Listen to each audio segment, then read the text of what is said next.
مولاي صل وسلم دائما أبدا على حبيبك خير الخلق كلهم نبوي سيرة سيد الكونين والثقلين محمد په دې خبرونه کې به تاسو ته د رسول الله صلی الله علیه وسلم د ژوند حالات په تفصیل سره وړاندې شي.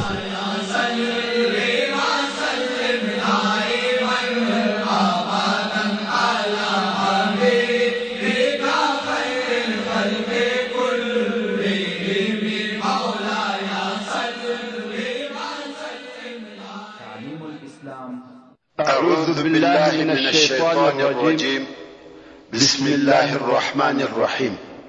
إن الحمد لله نحمده ونستعينه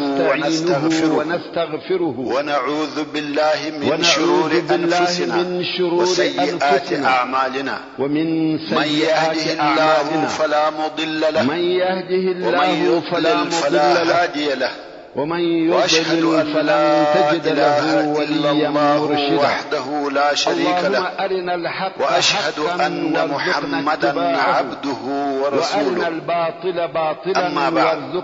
محترم ورنو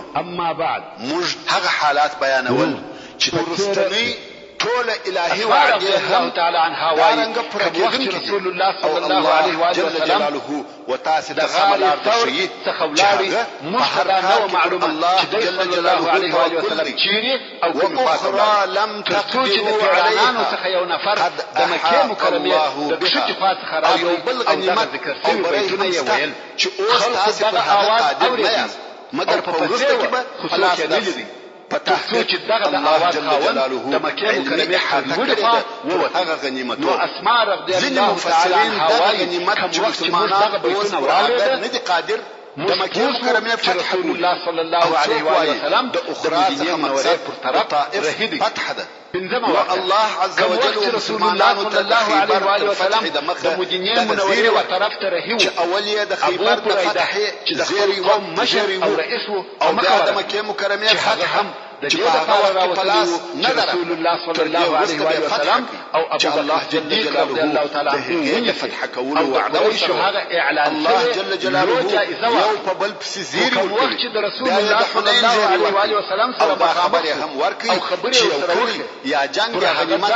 د خپل قوم د اولیاء نفر سره مسلمان پس له حنین څخه طائف دي خپل دغه مبارک آیاتو کې وهغه ټول واقعات ته اشاره ده او دا اعلان یې کاوه چې د امن او سلامتیا پاچا په دغه باره کې دوام لري چې دنیا په عدل او انصاف فرمایي چې ولې مسلمانانو ته دغه د حدیبیه په وخت کې مکه مکرمه په جنگ سره دغه تاریخ د رسول الله صلی الله علیه وسلم هم معلوم دي الله عز وجل فرمایي هم الذين كفروا وصدوكم عن المسجد الحرام والهدي معكوفا أن يبلغ محله. يعني قريش هغه کسان دي چې کافران سوي دي رسول الله صلی الله علیه و آله وسلم منع او منع کړي تاسو قرباني صلی الله علیه و آله وسلم داسې حال کې د ارهاب تهمت او تور وایي د خپل لوی ارهاب د حلالېدو وځای ته ورسېږي نو د کافرانو د کارونو ډېر بد کارونه رسول الله صلی الله علیه و آله وسلم ته او مسلمانان په زور مکه مکرمه ته داخل شوي وای چې د مسلمان تجارت په قافله کې د شام څخه راتلي چې د هغه په سبب الله جل جلاله صلی الله علیه و آله وسلم اجازه ورکړه صدیق رضی الله تعالی عنه ته الله جل جلاله بیانوي او فرمایي ولولا رجال مؤمنون ونساء مؤمنات لم تعلموهم أن تطهروهم رسول الله صلى الله عليه وسلم بغير علم ليدخل الله في رحمته من يشاء. يعني كثير د مکه مکرمه او د مدینه منوره مسلمانان مؤمنان او څو شذ مؤمنان پټ نه وای چې تاسو د هغو په ایمان نه وس خبر پر هغه یعنی معلومه هلته لار په مکه نه مکرمه کې ځینې بلکې پر داسې بله لر مسلمانان او مسلمانې ښځې موجود وو چې تاسو د هغو په اسلام نه وس خبر نور معلومه نو که تاسو جنګ کړی وای وخت به راورسېږي دا خطر موجود نو د و مدینې چې تاسو منورې هغه مسلمانانو مسلمان څه نفر کول؟ هم په مصعب ناپوهي ابن او په عمیر رضی بېخبرتیا کې الله وژلي تعالی وای عنه به او بیا به تاسو ته د د هغو ټولو د وژلو په مسلمانانو سبب سره د ضرر رسول او الله غم صلی الله علیه و آله وسلم بل و دا چې استقبال ته هلته راوتي داسې کسان هم موجود دا وو د دې چې د لپاره هغو چې د مسلمانېدل رسول الله مقدر صلی وو الله علیه و آله او هغه وسلم هم مقام په دغه او جنګ کې وژل درجه کېده او د عزت لاسه او وته احترام نو ځکه د مدینې الله جل منورې جلاله ونور جنګ خلقو ته معطله وښکاره کړ کړي او د چې جهاد رسول الله حکم صلی یې نه الله علیه و آله کېده او وسلم د صلح د په دغه مسلمانانو دوه په کلو زړونو کې کې څونه څونه خلک ځای لري چې په مسلمانېدل دغه راوتلو مسلمانان کې سیاسي او چا چې لو هجرت معنا کاوه پرته وه. هغو هغه هجرت دا چې رسول الله صلی الله علیه و د آله مکې وسلم مکرمې د دلته فتح راځي لپاره د یوازې جنګ دا نه اجازه چې وشوه نبي او رسول چې د دی آیات بلکې شریف علاوه د پر دغه دغه حصې د مدینې منورې ليدخل حاکم او الله امر في هم دی رحمته او من دغه یشاء ټول مسلمانان ترجمه هم د دا ده صلی الله چې علیه و الله آله جل وسلم جلاله ملګري په خپل رحمت تابع کې هر او هغه انصار څوک چې اراده یې نو دا وفرمایي چې هر ورځ داخل مسلمانان راوتل هغه چې دغه مسلمانېده راوتلو مسلمانان د مدینې منورې پر هغه چې کفارو هجرت یې کاوه هم هجرت یې روحي وکړ. تاثیر وکړ. مقصد دا چې هغه کفار به هم او راوتل. قریش د دغه حتی عمل په یهود سبب به هم راوتل. چې تاسې د مکې ځکه د مکرمې ټولو د مدینې منورې داخلېدو دپاره او عمره د کولو رسول څخه الله منع صلی کړل الله علیه و آله او وسلم حج یې نه راتګ پرېښولې چې پر هغه خپل ځای نو حلال هره شي ورځ به د دغه سهار وړ تر او لمانځه لایق و وروسته چې جنګ خلک ورسره وشي راوتل او او مکه پر هغه مکرمه لار هم چې د دغه مکې اوس مکرمې فتح څخه کړسي. و مدینې مګر منورې ته راتلل څرنګه چې د هلته رسول داسې الله صلی الله مسلمانان علیه و آله او وسلم مسلمانې د راتګ ښځې په موجود انتظار دي به ناست وو. چې تاسې په تر اسلام ماپښینه نه به یاست د خبر مکې او مکرمې هغه ولارې ته په کتل. دغه جنګ کې وژل کوم وخت چې کېږي. به ماپښین نو الله جل لمر جلاله او ګرمي به د ډېر جنګ شدید اجازه شول. ونه بېرته به خپلو کورو او ته بل ولاړل. هلته نور داسې خو د خلک هم دوشنبې موجود په وو ورځ چې چې اسلام د یې په بعثت نصیب وو. د څوارلسم نو د کال مکې د مکرمې ربیع فتح الاول دوه د کاله میاشتې د دې دپاره اتمه ورځ وځنډول شوه او دغه کال چې کوم د چا چې هجرت کاوه هجرت یې وکړي او د شپږ هغه سوه څوک دوه چې ویشت اسلام یې په یا نصیب کې میلادي وو کال هغه د هم په سپتمبر دغه د مدت کې میاشتې مسلمان شو. درویشت تاریخ او بیا نو په رسول مکه الله مکرمه صلی کې الله جنګ علیه و آله وشو او وسلم فتح شوه. مدینې منورې ته او بیا راورسېد. الله جل جلاله فرمایي دا دې درته لو معلومه وي چې د رسول الله صلی الله علیه و آله الذين وسلم هجرت كفروا د منهم محرم د عذابا میاشتې په أليما اوله نو يعني خو كثير اوله د دغه محرم مسلمانان د چې د کفارو هجري څخه کال جلا شروع شوي بلل کېږي نو دا د خامخا کال به د د شروع اهل په مکې سبب ده هغه او د کسان میاشتې په د ډېر منځلو په دردناک حساب عذاب د سره کال اوله عذاب ورځ کړي وای مګر هجرت او يعني قباء کچیر په رسېدل مکه مکرمه د کې ربیع مسلمانان الاول او کافران یا سره لومړي جلا وای پر او اتمه تاسې او پیژندلی بیا مدینې د منورې کفارو ته سره او د ګډوډ مسجد نه وای نبوي و پرته. منطقې نو ته تاسې به لیدلي وای رسېدل چې د موږ ربیع کافرانو الاول ته د پر مسلمانانو 12 په تاریخ لاس څونه خوږونکې جزا ورکول. رسول الله صلی الله علیه و آله وسلم الله جل جلاله فرمایي إذ جعل الذين كفروا في قلوبهم الحمية حمية الجاهلية فأنزل الله سكينته على رسوله وعلى المؤمنين. يعني كم وقت هم کسانو چې کافران سوي وو په خپلو زړونو کې ضد او تعصب ګرځولي داسې او تعصب چې د جاهلیت ناپوهي وه. نو الله جل جلاله پر خپل رسول او مؤمنانو سکون اطمینان د رسول الله صلی الله علیه و آله وسلم تاسو ته خو د کفارو ضد او تعصب بیان په درختو کې چې ویل سږ کال به عمره نه کوو د لوړې که د مکې مکرمې څخه یو مسلمان مدینې منورې ته هجرت وکړي هغه به بېرته په لاس راکوي. کال چې عمرې ته راسئ په مکه مکرمه کې به تر درو ورځو زیات وخت نه تېروئ او د ځان سره به اسلحه هم نه راوړئ. په سلحنامه کې به بسم الله الرحمن الرحیم نه لیکي. د محمد رسول الله صلی الله علیه وسلم پر ځای به یوازې محمد ابن عبدالله لیکي چې دا ټوله ضد تعصب او ناپوهي وه. مگر رسول الله صلی الله علیه وسلم نو ټول خبرې په سړه یا بني قیله او صحابه کرام که څه هم په دغه صلح ناخوښه وه خو بیا یې هم د رسول الله صلی الله علیه وسلم اطاعت وکړ او په دغه فیصله یې د رسول الله صلی الله علیه و آله وسلم نور هم الله جل جلاله فرمایي والزمهم كلمة التقوى وكان احق بها واهلها وكان الله بكل شيء عليما. او ټینګه او لازمه یې کړه مسلمانانو لپاره د تقوا کلمه. هلته هم مسلمانانو د رسول الله صلی الله علیه و آله وسلم راتګ د خوشحالۍ تکبیرونه شروع او په تلوار د رسول الله صلی الله علیه و آله وسلم د لیدلو او استقبال دپاره راووت. انصار او مسلمانان حالات رسول الله صلی الله علیه و آله وسلم راګرځېدلي دي په شوق او محبت سره حلال ګوري لکه څنګه چې د مخه مو درته عمر رضی الله تعالی عنه ورغلی رسول الله صلی الله علیه و آله وسلم په هغه خو چې تعالی دلی زموږ سره وعده نه وکړي دا قول په نازل شو چې سورة التحریم په 3 نمبر آیات کې فرمایي یا کوچنی کو فإن رسول الله صلی الله علیه وسلم وفرمایي وجبريل یا عمر وصالح آیا ما وعده در سره وکړه چې دا عمره په دغه کال کې پیښیږي هو يعني دا شهیده چې ما ویل مکه مکرمه ته به داخليږي او عمره به کوو مسلمانان به سرونه خروي یا کوچنی کوي او صالح مؤمنان چې دغه عمره به سخت دغه ملائکه کوم حقیقتا هم د رسول الله صلی الله علیه وسلم کوم وخت چې مسلمانان رسول الله صلی الله علیه و آله وسلم سره یو ځای شو مسلمانان رسول الله صلی الله علیه و آله وسلم دوی رهي کړ یو کال وروسته چې بني عمرو ابن عوف کې ویل کیږي او دا ربيع الاول عمره کې د دوشنبه ورځ قضايا د مدینه منورې ډیرو مسلمانانو رسول الله صلی الله علیه و آله وسلم د مخه تر دې نو لقد صدق الله رسوله الرؤيا بالحق نور معلومیږي چې کوم یو المسجد الحرام ان شاء الله وسلم دی او آمين محلقين رؤوسكم ومقصرين لا تخافون ذكر ابو بكر يعني الصديق رضي الله تعالى عنه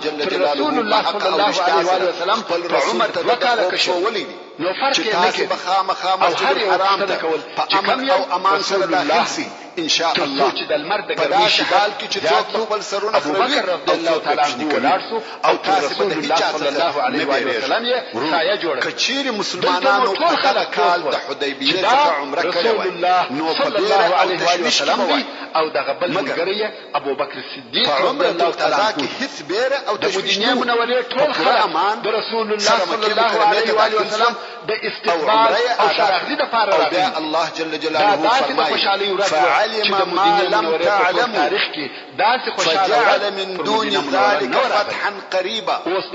الله جل جلاله صلی الله علیه و آله وسلم راټول دي هغه چې تاسو نه په هدل معلوم دي نو یا د مخه تر داخلي دوه مکه مکرمه ته یو فتح او برای نږدې وګرځوم ابن الحرم فكركي فتحا قريبا او رسول الله صلى الله عليه واله وسلم يعني د مکه مکرمه ته داخلي دوه د مخه بل نږدې فتح درکړه چې خیبر او فتحوي چې د فتح قريبا مقصد د مکه مکرمه فتح ده چې عمره القضاء او مسجد چې په اسلام کې جوړ شوی رسول الله صلى الله عليه وسلم او رسول الله صلى الله عليه واله وسلم چې اول کار په مدینه منوره کې کړی دی هغه مسجد جوړول او دا کار په اسلام کې د مسجد وکالت او مشترک فتح مسجد یوازې د مانځه ځای نه دی بلکې مسجد په اسلام کې د هر شي او هر کار مرکز تقریبا ټول آیاتونه د حدیبیه د صلح په واقعات پورې تعلق د جنگ او جهاد د لپاره د لشکر د مسلح کولو او جوړولو مرکز په واقعات خبر د موجود په هغه واقعات خبر مرکز دغه صلح ورسته د غریبانو او د خیبر مسلمانانو د استوګنې مرکز دی او بیا د مکه مکرمه فتح مسلمانانو د بار عام او رئیسي مرکز د سوره الفتح د هغه د جوړولو څخه چاره په هدلای سو او دغه مقصد چې دغه ټول واقعات رسول الله صلی الله علیه و آله وسلم موجود هر څه د مخه او د سوره الفتح آیاتونه د حدیبیه د صلح په وخت کې المنذ ادا هغه واقعات الله عز وجل د سوره التوبه په یو سلو 8 نمبر آیات کې دغه مسجد مبارک فرمایي ما د خیبر د غزا اسس على التقوى من اول يوم د سوره الفتح ځین آیاتونه د ترجمه سره تلاوت کړ فيه رجال يحبون ان يتطهروا والله يدعي دارة معلومة سيدة سيرة النبي صلى الله عليه وسلم معلومات د قرآن مجید د معنا د پوهېدلو سره تقوا او پرهیزګاري شول سوي دي کومش د سیرة النبي صلى الله عليه واله وسلم معلومات ونلرو یوازې دا نه چې د سورة الفتح په معنا د پوهېږو بلکې د قرآن مجید په ډیرو آیاتونو نشو پوهېدلی او نجاستو هم دا چې دا وجه شد او پزړه پوری کار چې د سیرت النبي صلی الله علیه وسلم ترڅنګ او د خټو قرآن مجید د زیرو آیاتو په جوړولو په کار کې رسول الله صلی الله علیه وسلم او ټول اصحاب کرام چې پرله پسې قصې واوري او په مقابل داسې د علم طلبون کې هم رسول الله صلی الله علیه وسلم چې د سیرت النبي صلی الله علیه وسلم د اوریدلو او مطالعه کولو څخه اعظمي او هر الخزه فائدہ واخلي خلق نو ما د خپل بحث په جریان کې صلی الله علیه و وسلم سره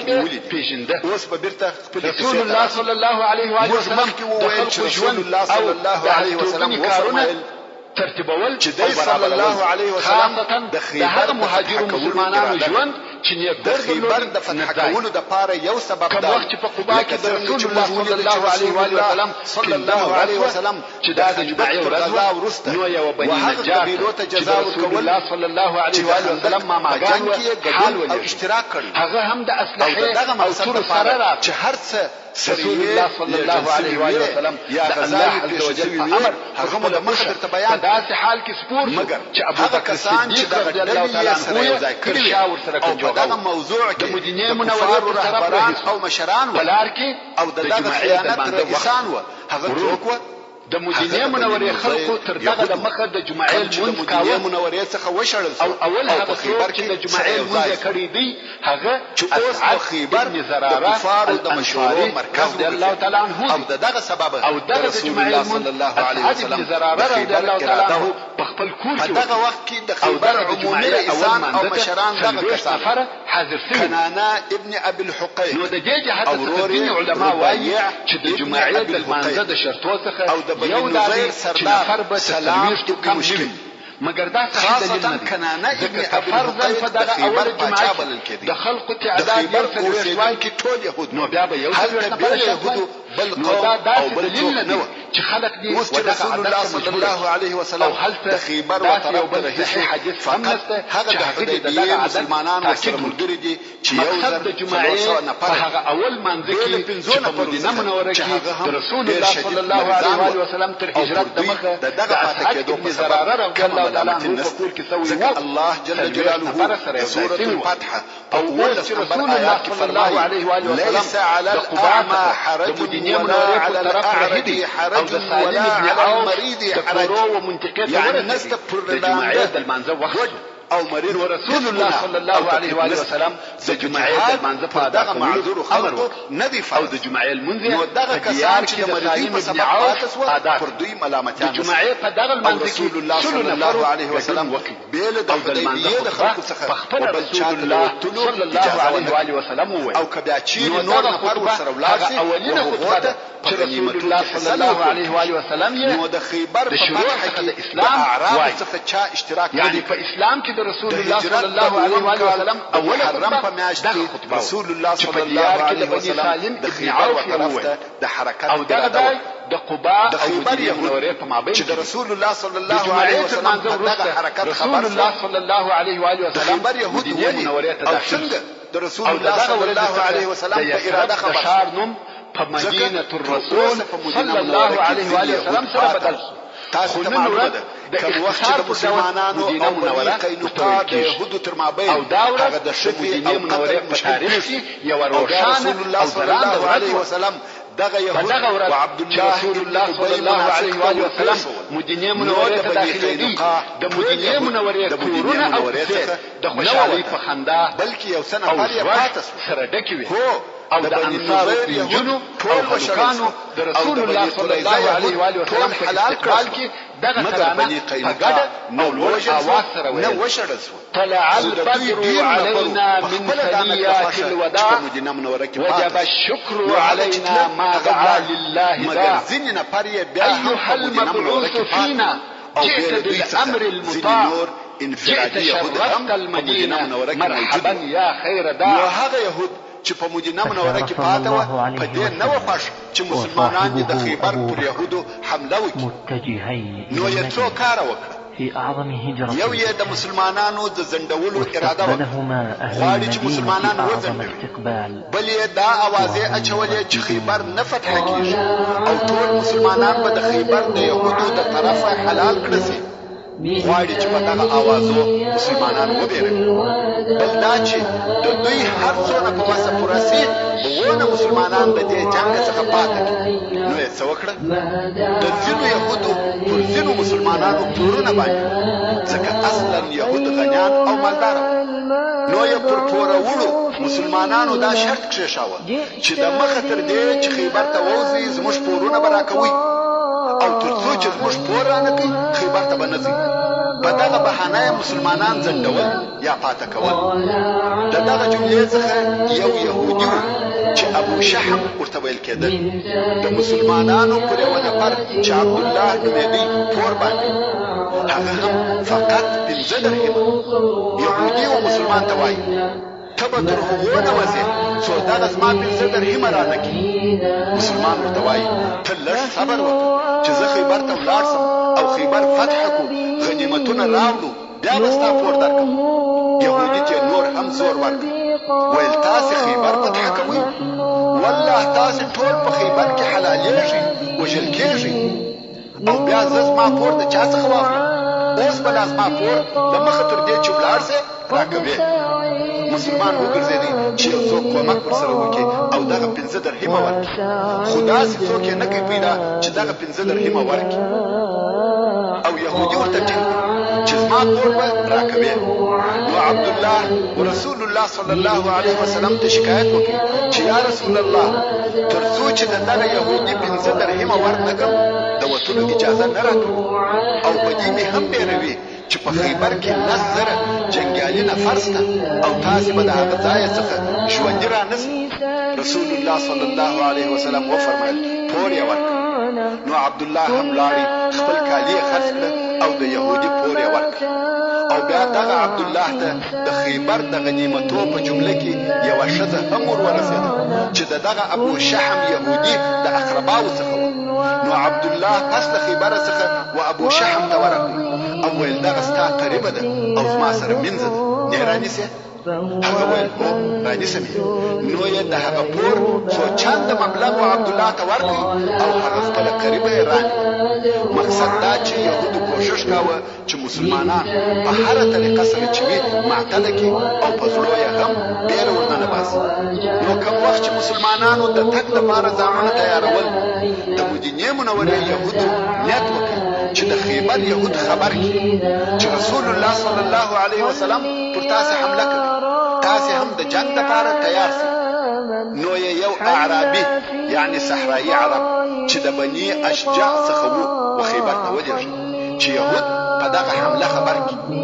دغه رنګه عبدالله ابن ابی رئیس المنافقین هم د خپلو ملګرو څخه یو نفر و خیبر ته ولېږه چې یهود خبر کړي چې محمد صلی الله علیه وسلم ستاسې و طرف ته در رهي شو، ویښ او بیداره اوسئ او مه ځینې بیرېږئ، ځکه ستاسې عدد او اسلحه ډېر دي او د محمد صلی الله علیه وسلم ملګري لږ او پاشلي کسان دي او اسلحه هم ډېره لږ ورسره ده. سبحان الله، دغه سړی مسلمان دی او نوم یې هم عبدالله دی. یهودو ته د مسلمانانو جاسوسي کوي. خدا کارونه عجب دی. نن ورځ هم د دغه ابی د زوی پر قسم مسلمانان دا هغه مشهوره بیتونه دي او چې د مدینې منورې مسلمانانو مقابل د رسول الله صلی الله علیه و آله وسلم په استقبال کې ویل سخت عذابونه او ټول مسلمانان ډېر خوشاله رسول الله صلی الله علیه وسلم. رسول الله صلی الله علیه و آله وسلم مدینې منورې ته داخل شو. هغو نفر وکولای شوای چې هغه د یهودو لږ مشرانو به د رسول الله صلی الله علیه و آله وسلم ونیول او غوښتل به چې رسول الله صلی الله علیه و آله وسلم د دوی سره د حملې لپاره ځانونه تیاروي او ویل به په پخوا کې د رسول الله صلی الله علیه وسلم عادت زموږ چې سره عادت ځای د حملې اراده به و په ظاهر به د بل ځای نوم یاداوه. مثلا کله د قریشو د حملې اراده و پر بل طرف برهیس یعنی اسلحه لرو پر قریشو راوړل او مناعسته چې ودې ته یعنی عربي استاد کې ساتنې لپاره قوت چې په جنګو کې دا کار جائز او روا دی. انصار که څه هم د ډېر مال او شتمنۍ خاوندان نه وو، تر وتلو د خو هر یوه دا تمنا او آرزو درلوده چې رسول الله صلی الله علیه و آله وسلم هغه د فتح د ده په کور کې وعده راسره کړې ده. نو د انصارو پر هر کور چې به راغلی ځکه دلته د الله جل جلاله وعده ونیول چې خیبر به فتح کوي. یا رسول الله عدد عدې او مناعت راځه، مگر رسول الله صلی الله علیه و آله وسلم د حرکت خبر ورسېدی دا په خپل د مقصد د جنگ لپاره پوره آمادګي او تیاری جل جلاله د طرفه امر کړی ده چې مسلمانان او څو وخت کوم چې زما د هستوګنې د پاره قلاوی ټینګ کړي د الله عز وجل اراده کوي ونیولې شدي او مشنیانې په هغه محفوظه او شکل کې سره یو ځای راغلی بیا په کلاو کې شاوخوا جنگي نفر سره صلی الله علیه و آله وسلم ورته ویل يهود خپل ځانونه امر کړی شوی خلق به هم پرېښول او منظم او واقعا یې هم ځکه خپل اختیار ته مسلمانانو تر راتګ مجبور کول او نه راګرځوي هر خاطر چې د دې خوښ رسول الله صلی الله علیه وسلم خلق به شرف شوونی مگر رسول الله صلی الله علیه و آله وسلم ورته ویل پروا نه کړي ځکه چې الله جل جلاله دغه اوسنی مسجد نبوي وعده ودای ته ورسېده او ښکارا چې اواره او خرابم ځکه چې تدبیر د مخه نتیجه معلومه او هلته د مسلمانانو پوره اطمینان وو رسول الله صلی الله علیه و آله وسلم پر سپور د الله جل جلاله په وعده مطمئن وو شدا ولاړ هلته په خیبر کې د یهودو مشران سره وکتل بیرته راوګرځیدل چې دغه اولنی خطر په مقابل کې باید څه وکړي پر دغه مبارک او مشرف ځای خپل نظر بیانوي الله جل جلاله دوی په نظریو کې اختلاف مبارک کړي او مشرف کړي او کې پاتې کیږي رسول الله صلی الله علیه و آله وسلم لشکر به جوړ او مکتب ورو رسول الله صلی الله علیه و آله وسلم د ماماګانو سلام د مشکل کورو سره او دا الله چې د باندې وجل توفیق وو ځکه پر هر قوم چې د نن د دوی په کورو رسول الله صلی الله علیه و آله وسلم هم دا خوشوري چې د خپل ماماګانو سره وایي مشتیار او منظم باید وخت وروزي او د مدینه منوره خلق رسول الله صلی الله علیه و آله وسلم راټول دي او خبري ورسره چیرې موږ ووجه هر یو وایي چې موږ خبر په قلاو کې دی ابو ایوب انصاری رضی الله تعالی عنه په تلوار راغلی او رسول الله صلی الله علیه و آله وسلم سامان یې مگر دا چې موږ ورته ناس او خپل کور ته نه دراتګ انتظار کوو رسول الله صلی الله علیه و آله وسلم د سلام ابن مشکان خبره چا نکړه قبول ابو ایوب رضی الله تعالی عنه ویل هغه ما خپل کور ته یو سلام ابن مشکم رسول الله صلی الله علیه و آله وسلم وفرمایل نو معلومه خبره ده چې اعظم لري یعنی سړی د خپل سامان سره د دفاع د پاره واقعي رسول الله صلی الله علیه و آله وسلم دار ومن شرف بلکې موږ باید حمله کوو ایوب انصاری رضی الله تعالی عنه چاونه او دا سعد ابن زراره رضی الله تعالی عنه راوي رسول الله صلی الله علیه و آله وسلم خپل کور ته بوتله پیاده نه پاتې د اوش روزنه د مسلمانانو حالت هم شکی رسول الله صلی الله علیه و آله وسلم څنګه وکړه 200 چې د امزکه د چا ده د آسان سپاره ویل سو چې دا اول یتیمانو ده چې په مسلمانانو کې د سپارو عادت او متصرف یې څوک پرو ترسیږي د یتیمانو ولې راځي رسول الله صلی الله علیه و آله وسلم وفرمایل او تیاری خبر ورسېږي سره د دې چې د خیبر یهود لزر رسول الله مگر بیا د قیامت د بیر ډکس رسول الله صلی الله علیه و وسلم وفرمایل یو ډله ولېږل چې د اعراب او نور قبیلو څخه د رسول الله صلی الله علیه وسلم او مسلمانانو ابو بکر صدیق رضی الله تعالی عنه ورکړي د يهودو دغه رسول الله صلی الله علیه و آله وسلم امر پاچا بل کړی مسجد اول د بني مره او قبیله ته ورغله منوره کې دغه اوسنۍ مسجد چې تاسو ویني او د هغه قبیله چې ادا کوي د رسول الله صلی الله علیه و آله وسلم اولنۍ مسجد چې حارث بن عوف د دوی سره د خیبر په دفاع بیت الله الحرام څخه او پر مسلمانانو حمله هغه مبارک ترين مشرف ترين مسجد والله ما تدارى معلومه سوى چې د محمد او دغه صلی الله علیه وسلم دغه مسجد د پاره د الله جل جلاله کامیابی اختیار یو په بل کوشه او خپل اختیار ته پریښو او اوشه په خپل اختیار او د الله جل جلاله په اراده چې د خیبر په جنگ کې ګډون وکړي نو بیا د مسجد نبوي د جوړېدو سر چې د غطفان د مشر عيينة ابن حسن الله عز وجل هغه عيينة چې د خندق په جنگ کې د چلورو زرو نه پر سره اشتراک کړی پاک او مبارک ځای کې د مسجد نبوي د جوړولو کار شروع د دوی څخه جوړ شو لکه څنګه چې مخکې مو رسول الله صلی الله علیه و آله وسلم د ابو ایوب انصاری رضی الله تعالی عنه په کور کې سکونت او هستوګنه اختیار او هوښیاري نه درلوده د ابو ایوب رضی الله تعالی عنه دوه منزل په هر موضوع کې چې مداخله وکړه صلی الله علیه و آله وسلم ته هغه لوړ کوټه ورکړه د قبيله مشر ځکه ابو ایوب رضی الله تعالی عنه چې امر به وکړي یا رسول الله نفر به مناسبه او چاته وسیږم چې سره کوي مگر رسول الله صلی الله علیه و آله وسلم ورته وویل یا ابا ایوب ما ته خلق راځي نو ما او خلقو ته چې په خطونو او کښته کېدلو کې یو خو غطفان د خیبر د یهودو خلفاء او متعاهدین ابو ایوب رضی الله تعالی عنه هم قبول موږ پر مسلمانانو غالب شو په جوړولو شروع د یو کال نیمه میوه ټول اصحاب کرام کار کوي عینه ابن حسن ورته د اول ورځ څخه د مسجد په کار شروع وکړم ځکه الله جل جلاله موږ د دې لپاره راستولیو چې ځکه آباد او ودان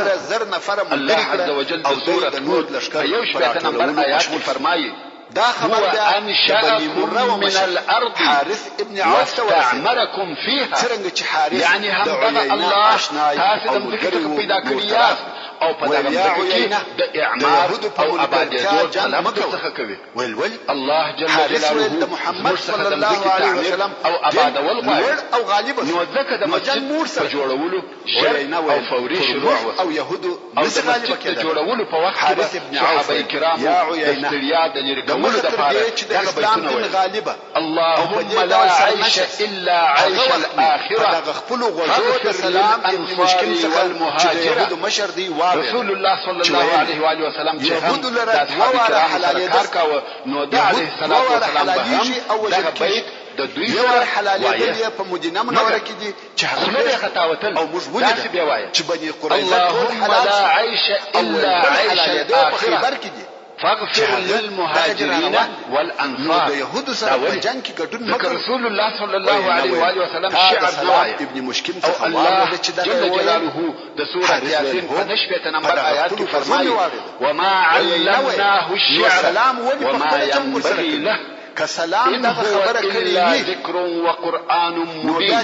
يعني محمد صلى الله عليه واله وسلم تمول شعر نبي ورشوري او نزل الشعر ويل شاعر زه کوم وخت چې رسول الله صلى الله عليه واله وسلم غوښته چې شعر وای خطاوتی به پس له دغه ټول خبرو بیا د بچا په شعر به هم خطاوتی نو واټن هم رسول الله صلى الله عليه واله وسلم تر هر چا ټولولو شروع مگر شعر یې زر نفر د يهودو سره حتى هذا شعرونه چې د صلی الله علیه واله وسلم قلاو کې یو لزر جنگي مشهور موجود دي او خلق به لزر په خپل يهودي او زر نفر یې دغه طپان څخه او وغوښته چې وایي دغه هغه کومه څخه چې دا په وسته کې وواوش نشر یا خبره به جوړه او دلته رسول الله صلی الله علیه وسلم مسلمانان یو شعر وایي د علیه الصلاۃ والسلام هم ورسره وایي مگر د خیبر د لارې واقعات د دعا و طرف ته رسول الله صلی الله علیه وسلم تر لشکر د مخه رسول الله صلی الله علیه و آله وسلم د مسجد په جوړولو کې په هم کار ورسره کاوه چې دغه ټول نفر د آسان سپاره نو په عربي کې صحابه کرامو په کار کولو کې ډېر کوشش کاوه ځکه دا عیب چې رسول الله صلی الله علیه و آله وسلم کار کوي او دوی ناست وي په خپل خیبر په شمال شرق کې د مدینه منورې واقع او مسلمانان د خیبر په جنوب غرب مگر عمار بن یاسر رضی الله تعالی عنه مگر یا رسول الله صلی الله علیه وسلم غواړم چې د شمال د طرفه پراس دا د دې لپاره چې يهود صلی الله علیه وسلم په دغه ورځ شکست وخوري دعا وکړه او غواړي چې حال کې یو عجبه خوشبوئی هم ورته وکړه رسول الله صلی الله علیه وسلم غوښتل چې دغه د شام د چشت لار پر باندې رسول الله صلی الله علیه وسلم د مخه تر جنگ په هدي چې یو ماتیش په اول کال کې د هجرت رسول الله صلی الله علیه وسلم نو ذکر رسول الله صلی الله علیه وسلم وفرمایل څوک د شمال د طرفه پر راولي یو د اصحاب کرام رضی الله تعالی عنهم شهید چې د شمال د طرفه وخیبر وسو او رسول الله صلی الله علیه وسلم د لشکر سره رهیدي یو عجب امر یو ویل هیڅوک باید د لشکر د مخه نسی ذکر د علیه الصلاۃ والسلام د استوګنی ځای هغه او نور تر شابو ایوب او د صد برابر رهیدي هیڅوک تر صد نه د مخه کیږي او نه تر صد د مخه ځي کومش کړپای او دربل رسول الله صلی الله علیه وسلم ولید چې حالته مخه یو شی معلوم او بریش رسول الله صلی الله علیه وسلم چې رسول الله صلی الله علیه و آله وسلم د مسلمانانو علیه الصلاۃ والسلام د احترام او عزت چې او محبت په سبب تکلیف ورک رسول الله صلی الله علیه وسلم یو تکلیف راوړي هغه دا چې موږ د اوبو دپاره یو منګی درلودی او هغه مات رسول الله صلی الله علیه وسلم ورته ویل آیا ما نه وویلي تاسو ته معلومه ده چې په فاني کورونه داسې نه وه ابو عبس رضی الله تعالی عنه ویل یا رسول الله او خاشو کورونه دغه زما اوښه د دې امکان و چې دا اوبه او شتوان رسیږي رسول الله صلی الله علیه وسلم ته تکلیف ورکړ رسول الله صلی الله علیه وسلم رضی الله تعالی عنه وایي موږ به وتلتک بل شی نه درلود لشکر به څوک نه دغه اوبه په دغه تلتک ابو عبس رضی الله تعالی عنه برته پریښاو کوم وخت صحابه چې عبرت واخ ورسول الله صلی الله علیه و سلم دغه امر په دې سبب کړی او موږ دویو د علیه الصلاۃ والسلام غوښتل موږ د شپې نه غواړو چې په جوړ کړو چې امکان ولري په او د تیر شپې اندازه ورته بشري خساره تمام ورته وویل چې زموږ غوښتنه دا ده او دا چې سړی یوازې د لښکر د مخه رهیوي رسول الله صلی الله علیه و سلم هم دا د دې غوښتنه قبول کړه او هغه لوړ منزل ته مګر کله لښکر سره یو ځای ایوب رضی الله تعالی عنه وایي چې حمله کوي موږ به د شپې خواړه تیار کړل د مسلمانانو لښکر صلی الله علیه و سلم ته بمور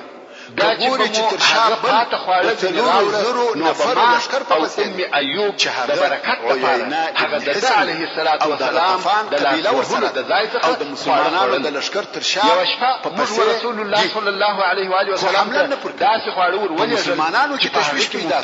چې یهود مخ کړي و او غطفان د شا د خورو لوشي د راوړو صلی الله علیه وسلم د لاسونو اثر مو نه پکښې د پاره راوتلی هغه ورته وویل موږ د رسول الله او ما مور او پلار دې تر تا قربان وو سره داسې درته راولې چا حمله در باندې کول موږ د لاس ومنو یعنی خورلو اثر ونه دي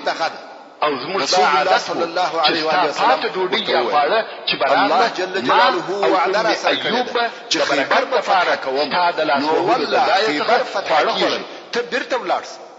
رسول الله صلی الله علیه و سلم و خیبر فتح کوي ما په دغه خورو کې د ټول په خیبر کې حلالي حس کوي تا او تامل یو څو بنديان ونی د خپل رب سره رسول الله صلی الله علیه وسلم چې هر څه نفر ورلیږي فائدہ ایوب وایي موږ هغه خواړه وخوړو او تر دغه ورځې وروسته مو بیا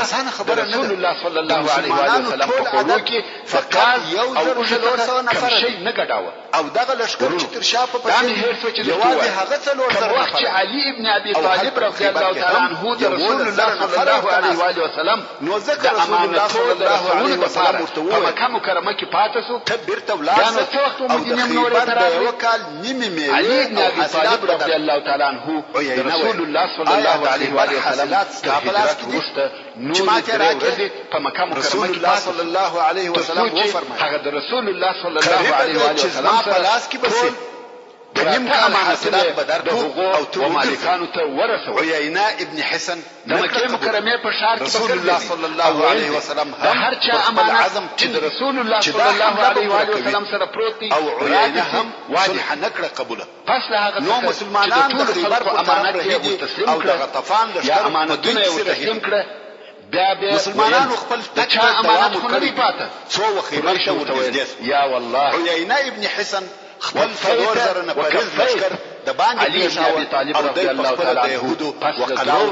پر پښو او دنه په قلا کې چې منورې او طرف ته دلته بیا رسول الله صلی الله علیه وسلم رسول الله صلی الله علیه وسلم سره چې یو بیا خبرې ورسره وکړي چې دا نفر د ورسته رسول الله صلی الله علیه وسلم او زید بن الحارثه خیبر په خوا کې زید بن محمد متول کېده او رسول الله صلی الله علیه وسلم د اهل بیت نه چې د نن په قلا کې وو ورته صلوات و سلام په کور کې نو عباده رضی الله تعالی عنه نو دغه زید مکه مکرمه ته ولېږي چې رسول الله صلی الله علیه وسلم ځان مشکلات ما جوړ الله جل جلاله وعده کړی چې خیبر فتح مکه مکرمه ته ولاړ رسول الله صلی الله علیه وسلم اهل بیت کرام راوست خو هغه انکار وکړ په هغه کې د رسول الله صلی الله علیه وسلم زوجه یو لار هم نه قبلوي فاطمه او د يهودو په طرفداري اسامه ابن زید او سعد ابن عباده رضی الله تعالی عنه رسول الله صلی الله علیه وسلم یو لا قبول کړ زینب رضی الله تعالی عنها په والله چې د ابي العاص زوجه په مکه مکرمه کې پات مگر پتوره عیینه ویل چې به تاسو پر موږ دراوتلو موقع نسو برابر اوس هم زموږ چې دای په بدر د غزا څخه هجرت وکړي نو سعد رضی الله تعالی صلی الله علیه و آله وسلم او ستا هغه لور چې رقیه نومېده د صلح ټول خبرې او ټول هغه امتیازات حضرت عثمان رضی الله تعالی عنه زوجه او غواړي چې د يهودو په همدارنګه د دوی سره سعد رضی الله تعالی عبدالله عنه ابن ابي رسول الله بکر صلی الله علیه وسلم حضرت ابو بکر الصدیق رضی الله تعالی عنه رسول الله صلی الله علیه وسلم وفرمایل حسبنا الله ونعم الوکیل ابو بکر رضی الله تعالی عنه توکل هم رسول الله صلی الله علیه وسلم اسماء رضی الله تعالی عنها تصدق بیان چې د هغه پر او ترشا هم نور څلور زره هغه وختو کې مدینه منوره د حاله سره چې هر مسلمان ورغلی هغه دوام ورکړي دوی رهیدي چې په هغه لښکر کې د مسلمانانو تر شا په پسې یو عجب واقعا وایي هغه دا چې د غطفان د طرفه یو سړی راغلی رضی الله تعالی عنهما مدینه منوره ته ولاړ شذو او اولادو ته ځانونه ورسول او اخته یعنی هغه په خطر او ځکه به د دوی وسړی ته ورغلم دوی به لښکر سناریو جوړ کړي چې شر راته او ناامیدي شعرونه چې چا د دوی پر شذو او اولادو رسول الله صلی الله علیه و آله وسلم ته ورغلم او مفرد لښکر د خیبر جنگ پیښ رسول الله صلی الله علیه و آله وسلم دعا وکړه خپل شذو او اولادونه خلاص مدینه او مشتدات محبوبه کې او عینه ابن حسن ته هر ولېږي او یا چې پر غطفان حمله شوې او د صحت ځای کې هغه زر نه پاره چې د خیبر په قلعه کې برکت واچوي ور سره رهي کړه او وخت به یې نقل کې غواړي چې خپل شذو او اولادونه خلاص کړي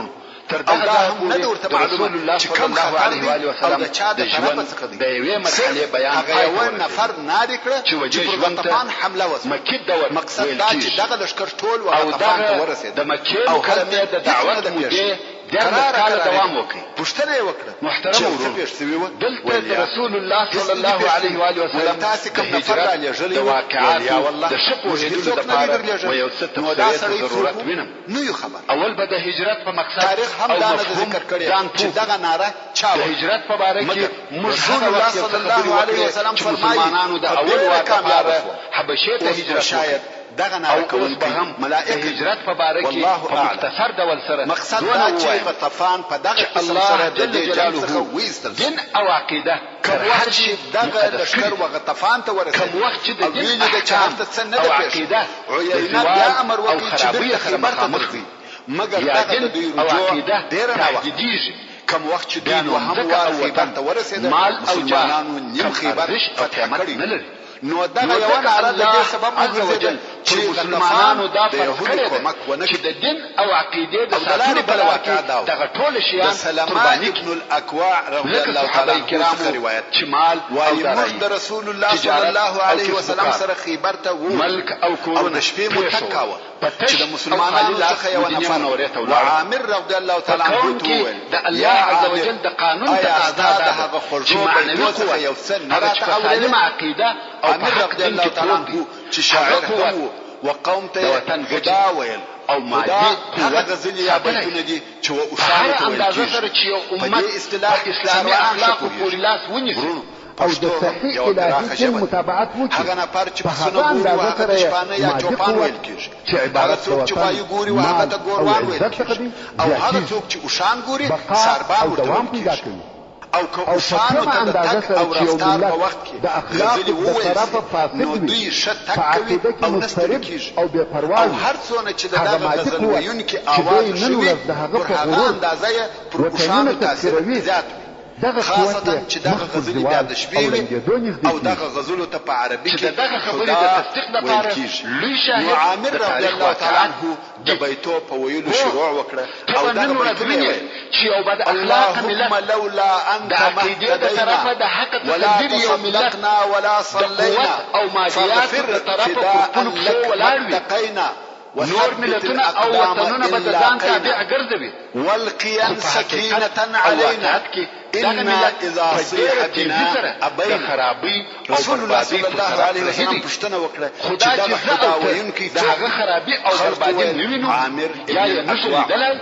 د هغه سبب د تاریخ چې د سلمان په مقابل کې د انسان د عمر نشوالي او کوتاهي ډېر ښایسته आवाज د دغه ملت د رسول الله صلی الله علیه وسلم او رفتار د بیتونو ویش سترګې لیدلای شي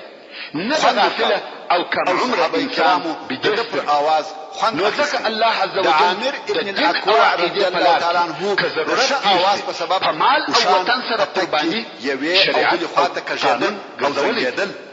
دغه قرباني د مسلمانانو لپاره نو تیر تکوي د مال او وطن ژوند او عزت د شیخ زمینه سره سر شو که هم په اوله مرحله کې دوی د رسول الله صلی الله علیه وسلم سره شل حقیقت د جهاد د لپاره راوتلی وي د مکه مکرمه او هغه شفي په تجاوز کې د رسول الله صلی الله علیه و آله وسلم هجرت اوس چې اوشان دغه ش आवाज په سبب یوې او بل ظاهر او اشاره سره نو هغه تجاوز شو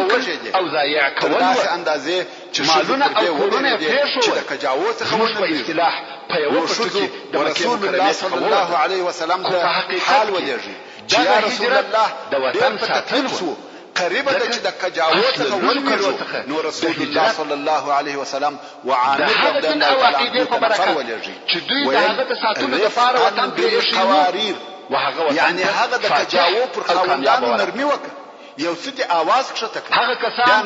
چې مسلمانانو ته آزارونه ورکول او د رسول الله صلی الله علیه و آله وسلم د وجلو اراده کړې الله تعالی عنہ واجب سو یا رسول الله د رسول الله صلی الله علیه و وسلم نبوت د علامو څخه یو هم داو او ښکارانو کله خاص و شخص ته رحمك الله یا يرحمك الله چې مشتد رسول الله صلی الله علیه و آله وسلم د هجرت څخه را معلومي الله صلی الله علیه وسلم رسول الله صلی الله علیه و آله وسلم د ټول اصحاب کرام د جمله څخه حضرت ابو بکر صدیق رضی الله تعالی عنه اختیار کړ چې دغه د پر سفر کې د رسول الله صلی الله علیه و آله وسلم ملګری او قدر نو علماء کرام بجاهم عامر رضي الله صلى الله عليه وآله وسلم أبو بكر الصديق رضي الله تعالى عنه شديد زخمي محبت اندازه رسول الله صلى الله عليه وسلم رضي الله تعالى عنه ترتول أصحابه ورسول الله صلى الله عليه وآله وسلم خامخا شهيد دي او پس رسول الله صلى الله عليه وآله وسلم څخه حمدان رضي الله تعالى عنه د خلافت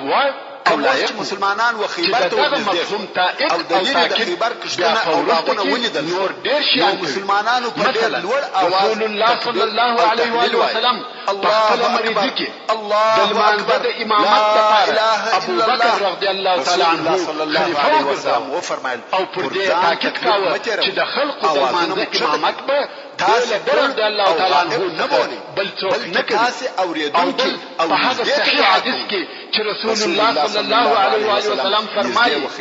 کما د ځان لپاره خلیل پیدا کولای نو ابو بکر به می د ځان خلیل ګرځولای رواه مسلم د ټول سره بل شي نو موجود عز وجل ربشو د احسان سره ابو بکر رضی الله تعالی عنه دغه امتیاز او لائق او ګرځولای ابو بکر رضی الله تعالی عنه رسول الله صلی الله علیه و آله وسلم په ملګرتیا کې په هغه شپه چې مسلمانان خیبر ته ورسېدل الله جل جلاله د خیبر په يهودو او مالیه رسول الله صلی الله علیه و آله وسلم په ملګرتیا او د هغه د پاره قربانول ان شاء الله تعالی ولید چې رسول الله صلی الله علیه و آله وسلم سبحان ربك رب العزة عما يصفون وسلام على المرسلين والحمد لله رب العالمين إن شاء الله تعالى مراتون كي سبحان ربك رب العزة عما يصفون وسلام على المرسلين والحمد لله او تطلو د اسلام د مبارک دین بشپړ تعلیمات اوس له تعلیم الاسلام رادیو څخه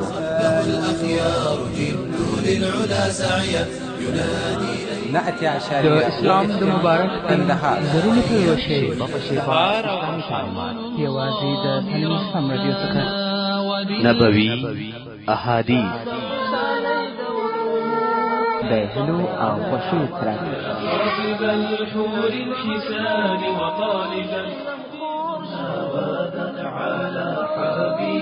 د نبوي سیرت حیات الصحابه عالم الاسلام رادیو په کندهار ښار کې لومړنی شخصي اسلامي رادیو